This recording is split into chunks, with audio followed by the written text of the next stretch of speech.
The whole topic about possibly realigning the two middle schools came up about 2 years ago.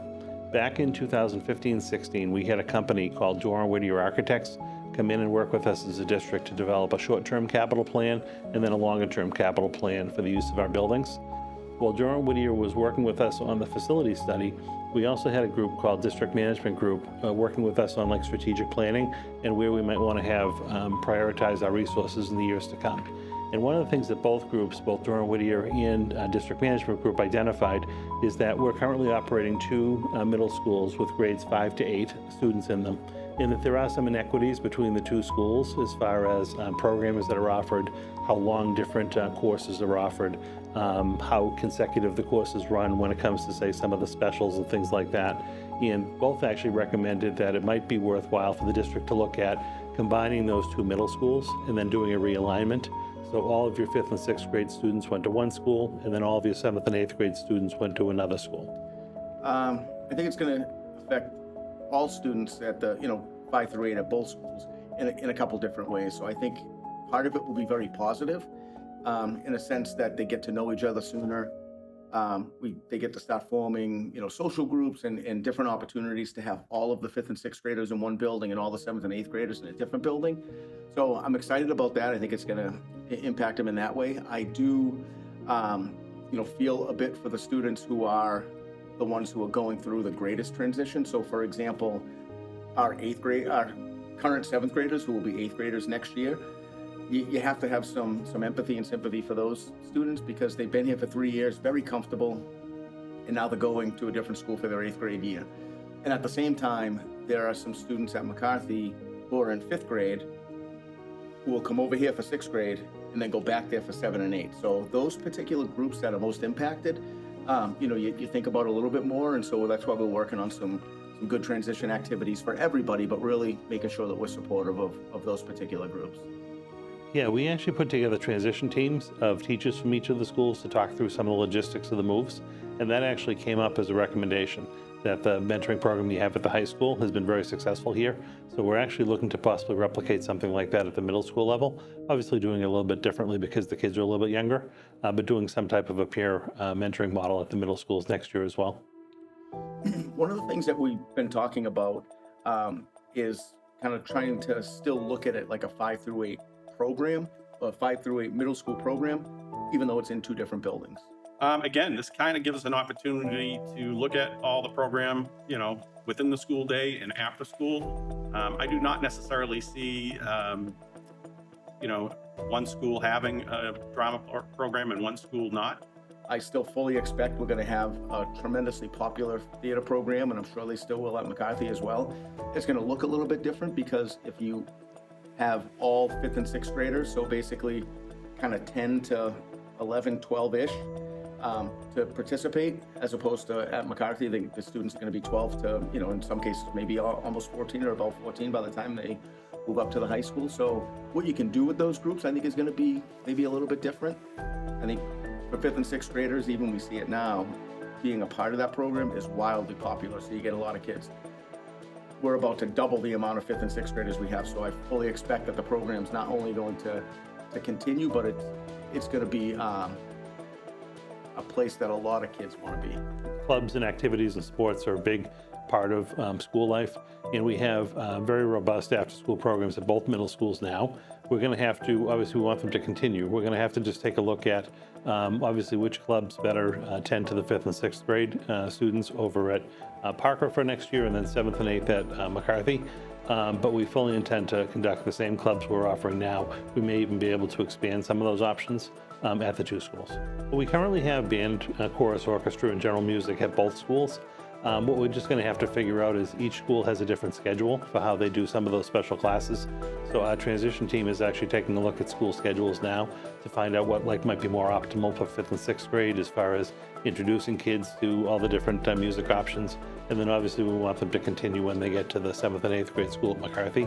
We're going to have the same options. It's just a matter of scheduling and trying to figure out what might fit in and where and whatnot. From a staffing perspective, we're going to align our two middle school staffs, because right now we have, say, 5th and 6th grade staff in both buildings, but they operate on different schedules. So it's very difficult for those teachers to collaborate and actually work together. The students even are on different schedules because we have some shared staff that have to go between the two schools. So a staff member can only be in one building at a time. So when it came to teacher collaboration, even being able to provide programming for students and professional development for staff, the concept of actually combining the schools and doing that grade realignment came up. We have some staff members who have been here, just like there are some teachers at McCarthy who have been there for over 20 years, 30 years even in some cases. So that's a big deal, that here they are at a point in their career where they're incredibly comfortable in a building, used to a certain way of doing things, and now they're being asked to shift and take on a completely new experience. But at the same time, in education, I think it's so important that we're doing that, really kind of getting out of our comfort zone. Like we talk to students all the time about taking risks, try new things, get out of your comfort zone. And then here we are as the teachers and the professionals that have a great opportunity to actually kind of practice what we preach, so to speak. So I think there's some great things that can happen through it. I think what this is going to allow us to do is have, say, in the 5th grade, instead of having two groups of teachers, one at McCarthy, one at Parker, teaching, say, 5th grade ELA and social studies or math and science. Right now they only have 1, 2, 3 colleagues. So this is going to actually allow them to get together, to work together as colleagues, plan together to support each other. So I think in the long run, it's actually going to make for better programming. This is like a perfect opportunity for us to put the brakes on, look at our current scheduling, and see what else would be more appropriate for students in 2023 and beyond. At this point, we still intend on keeping the same kind of teaming structure, where we have 2 teachers in 5th and 6th grade, and then you go up to 4 teachers for the core academics in 7th and 8th grade. That will stay the same. I think over time, we'll probably see some of the staff from McCarthy and Parker, they may gravitate to different team partners, but the concept of having a 5-6 ELA social studies and a 5-6 math science teacher will likely remain. I envision with 2 grade levels, we have 3 mental health professionals here, in the counseling department, so to speak. So we have 2 counselors and a social worker. We also are very fortunate to have 2 clinical psychologists as well. So I envision 1 counselor per grade with our social worker kind of overseeing both and helping out with both grades. And then our 2 clinical psychologists maybe even being assigned to one grade or the other, but those are things that I'll work through with that team as well. Well, lunches traditionally have been by grade level. So once you put 800 students in 2 grade levels in one building, obviously you're not going to be able to have one lunch that's going to encompass all 400 kids. We'll have approximately 800 students, which means we at least have to have 4 lunches. So what is essentially going to happen, each middle school will still have to have 4 lunches, but there'll be like 2 lunches for each grade. I fully intend to continue with like a lunch recess kind of combo block like we have been.